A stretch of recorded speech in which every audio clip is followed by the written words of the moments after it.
साथियों, दिल्ली के दहशतगर्दाना मामले में अपडेट हो गया है और दिल्ली पुलिस ने और कुछ जानकारी इसके बारे में दी है।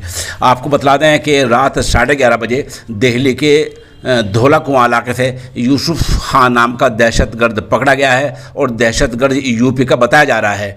दिल्ली पुलिस के मुताबिक फायरिंग हुई है। फायरिंग के बाद उसको गिरफ्तार कर लिया गया है और उस इलाके में NSG कमांडोज तैनात कर दिए गए हैं। दिल्ली में डॉग स्क्वाड के ज़रिए गाड़ियों की चेकिंग की जा रही है, जैसे कि हम आपको चंद तस्वीर में दिखा रहे हैं।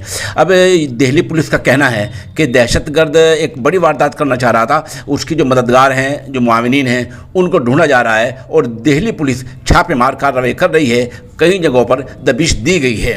दिल्ली पुलिस के मुताबिक उसके पास एक पिस्टल भी जो है मिला है और उत्तर प्रदेश पुलिस भी लोधी रोड पहुंच गई है, क्योंकि उसको यूसुफ खान नामी दहशतगर्द को उसको लोधी रोड में रखा गया है, वहीं रखा गया है लोधी रोड पे, और यूपी पुलिस वहां पहुंच गई है और यूपी पुलिस भी जांच कर रही है। और बताया जा रहा है कि दहशतगर्द बाइक पर था और उसको 11:30 बजे रात गिरफ्तार किया गया है। उसका नाम यूसुफ खान है और वो लोधी कॉलोनी में उसको जो है रखा गया है। तो इस तरह दिल्ली के मामले में ये अपडेट हो गया है। इसमें हम आपको 2-3 तस्वीर दिखा रहे हैं, जिनमें एक तस्वीर में मुलजिम जो है वो पुलिस गिरफ्त में है, दूसरी में जो है वो NSG कमांडोज तैनात आपको दिख रहे हैं और एक तस्वीर में आपको जो है वो डॉग स्क्वाड के जरिए गाड़ियों की दिल्ली में चेकिंग की जा रही है।